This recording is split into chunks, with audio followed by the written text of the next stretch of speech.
changes have you noticed in your lifestyle since becoming part of the Dito family? Since becoming part of the Dito family, bukod sa napakaganda ng connection namin sa families and friends namin with Dito Hong Wowfly and with our Dito connection, since mas na-amplify yung mission namin as Alamat kasi tulungan kami ng Dito, traveling sa iba't ibang parte ng Pilipinas, promoting Filipino culture, diversity, and Filipino talent. And of course, Dito. Ayun, napakasaya. How about the others? Would you like to add? Yun nga po, maka-hassle-free. Kasi binigyan kami ng wifi nandito. So ako, mahilig ako sa internet talaga. Kasi search ako like games. Ayo! Ano ulit yung question? Sorry, di ko sabi. Paano nabago ng pagiging member ng Dito community ang buhay mo? Ayun. Staying connected with friends and family is such a good thing. Actually, kahit araw-arawin pa, sobrang bilis ng internet ng Dito.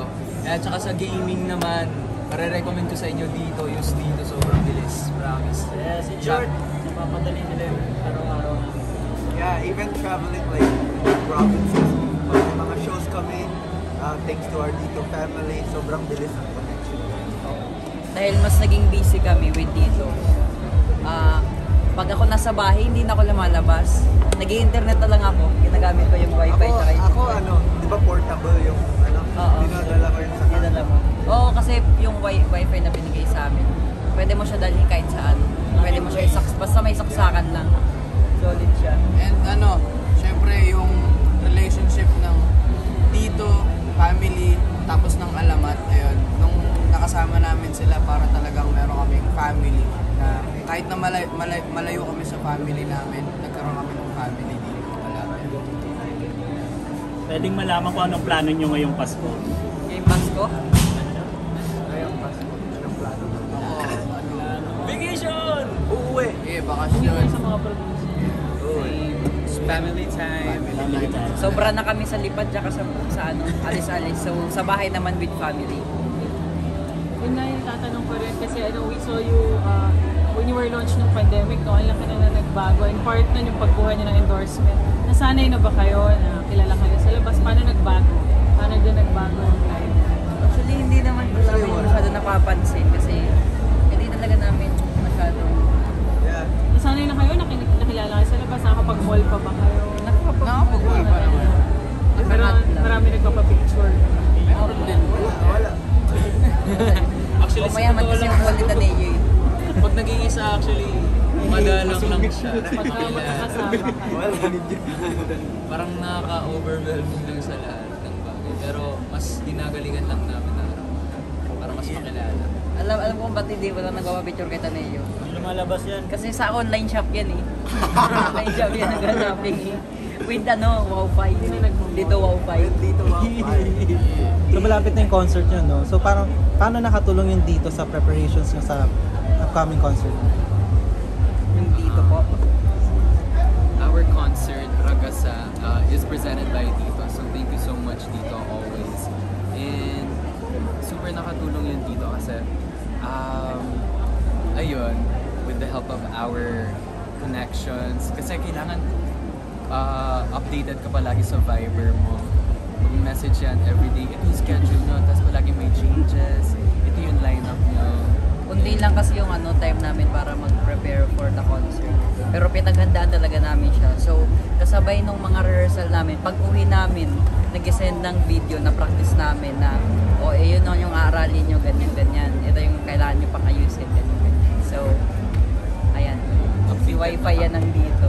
Ang gamit namin sa bahay. And last question na, bukod sa concert, ano yung aabangan sa inyo sa 2025? Kasi ang Alamat kasi walang katapusang pagluluto eh. Madami kaming ihahanda at marami pa kaming gustong ihain para sa mga tao, para sa lahat, sa mga magulang, sa mga anak, sa mga tito, tita, lolo, lola, Yung mga magiliw, sa mga Thank citizens. Thank you. Just one more Thank you question, po. pwede ba ba? Kung pwede kayong maging Santa Claus sa isang araw, sa araw mismo ng Pasko, sinong bibigyan ninyo ng regalo at anong regalo ang ibibigay nyo sa kanya? Isang tao lang. Isang tao lang. Yeah, isang tao lang. Specific na tao. Oo. Pwedeng, sige, specific na tao if you can name one. Isang tao. Pwedeng pamilya, pwedeng hindi, pwedeng fans, mga giliw. Hardworking kasi siya, lagi siya sa computer. Motor. Kaya nga, Nag-request. naman yung computer muna, tapos doon tayo mag-search ng motor. Hindi ako sa family ko, siguro malalim ko. Bagong lifestyle. Ay, bibigay mo. Parang mayaman na charot. Mas nakakahingang lifestyle.